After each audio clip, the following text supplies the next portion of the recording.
Assalomu alaykum barchaga. Markaziy nerv tizimi o'smalari mavzusini o'rganishga xush kelibsiz. Xo'p, umumiy mulohazalar.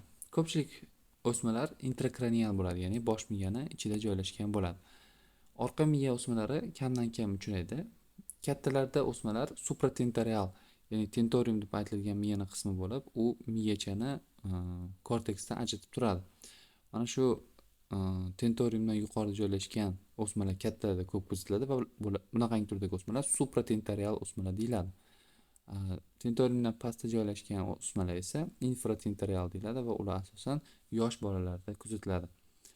Kattalarda eng ko'p uchraydigan o'sma turlariga glioblastoma multiforme, meningioma va akustik neyromalar kiradi. Bolalarda eng ko'p uchraydigan o'smalarga esa miyacha astrotsitomasi va medulloblastomalar kiradi. Hop, ko'pincha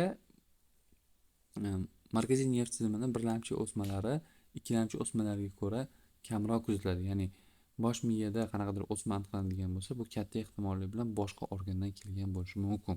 Ya'ni metastaz ko'rinishda. Astrotsitoma astrotsitlardan kelib chiqadi. Astrotsitlarni biz bilamiz.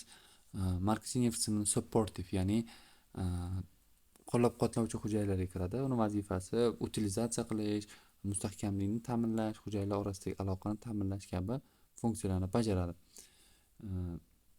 Infiltratsiyalanmaydigan turlariga polisitik astrotsitoma, pleomorf ksanta astrotsitoma, subependimal gigant hujayrali astrotsitomalar kiradi.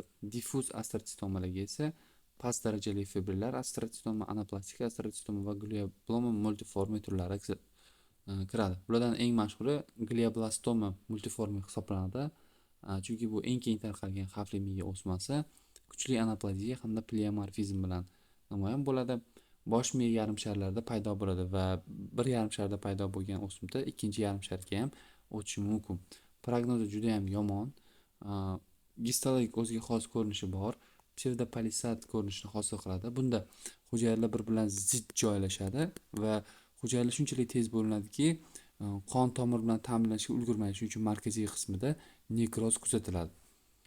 Nekrotik o'choqlar, qon quyilishi va o'sma hujayralaridan birga kelishi diffuz astrotsitomaning glioblastoma multiforme turi uchun xos. Mana shu o'sma hujayralari miya suyuqligini harakatini cheklaganligi uchun gidrotsefaliyaga ham olib kelishi mumkin. Oligodendroglioma oligodendrotsitlardan rivojlanadi. Oligodendrotsitlar biz bilamiz, markaziy nerv tizimida hujayralarga miyelin qobiqni hosil qilishda qatnashadi. Bordi-yu ular noto'g'ri ko'payadigan bo'lsa, o'sma kelib chiqadi.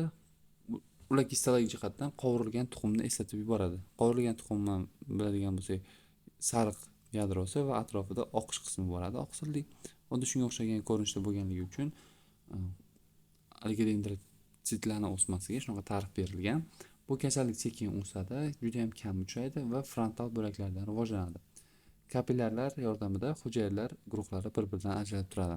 Ya'ni kapillarni yo'li bo'ylab hujayralar bir-biridan ajralib turadi. Xo'p, ependimoma. Ependimal hujayralardan tashkil topgan. Ependimal hujayralar nima desa, qorinchalarning devorida joylashadigan kapillarsimon hujayralar bo'lib, ular miya ichi suyuqligini hosil qiladigan hujayralar. Ko'pincha 4-qorinchada joylashadi. Qon tomirlarini o'rab olib, naycha yoki rozetka ko'rinishda bo'ladi. Mana bu qon tomirini o'rab olgan ependimomalarni ko'rishimiz mumkin.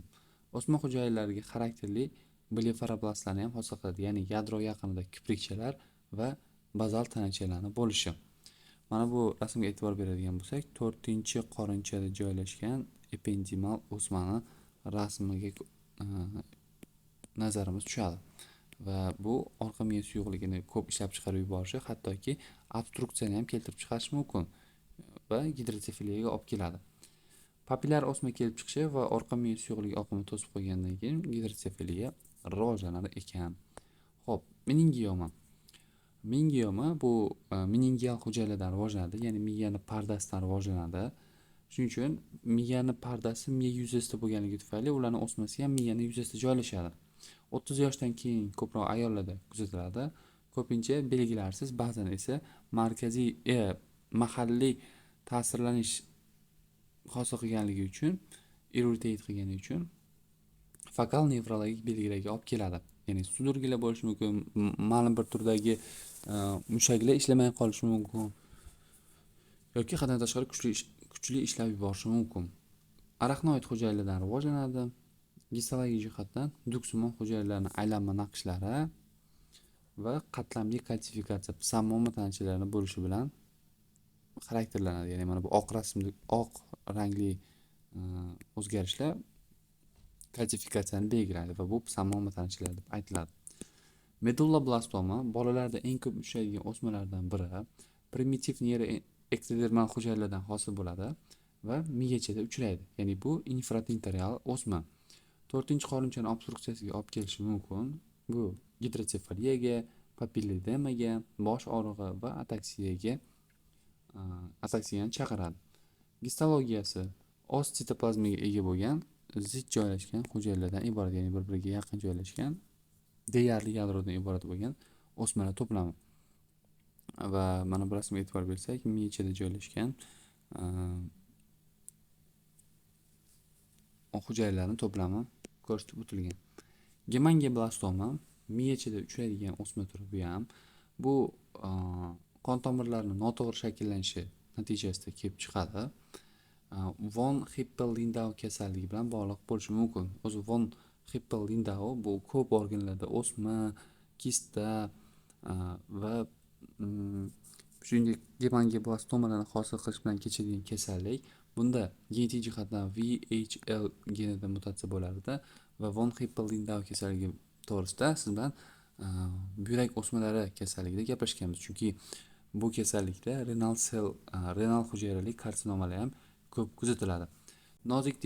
Nozik devorli kapillyarlardan tashkil topgan eritropoetin ishlab chiqarish mumkin. Eritropoetin biz bilamiz, eritrotsitlarning sintezini oshiradi, red blood sellarni va bu esa ikkilamchi politsitemiyaga olib kelishi mumkin. Mana gemangioblastoma miya ichida joylashganligi va uni juda ham ko'plab nozik qon tomirlardan iborat ekanligini ko'rishimiz mumkin. Imtihonlarda ko'p so'raladigan o'sma turi shvannoma. Shvannoma kasalligi shvan hujayralaridan kelib chiqadi va sekin o'suvchi o'sma. Shvan hujayralar periferik nerv to'qimasi, nerv tolalarini glial qobig'ini hosil qilar edi. Ya'ni miyelin qobig'ini hosil qilar edi. Shvannomalar ko'pincha 8-nervni shikastlaydi. 8-nervni bilamiz, vestibular koklear nerv deyiladi, ya'ni eshitishga va muvozanatga javob beradi. Shuning uchun akustik nevroma degan nomni ham olgan. Orqa miya nerv ildizlari va periferik nervlarda ham paydo bo'lishi mumkin. Gistologik jihatdan Antoni A va Antoni B turlari farqlanadi. Antoni A da yadrolari yog'och to'siqni hosil qiladi. Cho'zinchoq ko'p sonli hujayralardan iborat. Antoni B turi Antoni A turiga qaraganda siyrakroq va kam hujayrali ko'rinish bilan namoyon bo'ladi. Mana bu rasmga e'tibor beradigan bo'lsak, 8-nervdan chiqadigan joyda hujayralarning zich bo'lib joylashganligi va o'smalar paydo bo'lganligini ko'rib turibmiz va shvannoma mana shunaqangi holatda namoyon bo'ladi. Neyrofibroma deb aytiladigan shvannoma turi mavjud bo'lib, u shvan hujayralaridan kelib chiqadigan periferik nerv o'smalari aniqlanganda shu nom beriladi. Shu bilan ushbu mavzuda ulashmoqchi bo'lgan ma'lumotlarimiz tugadi. Keyingi darslarda ko'rishguncha xayr, salomat bo'ling.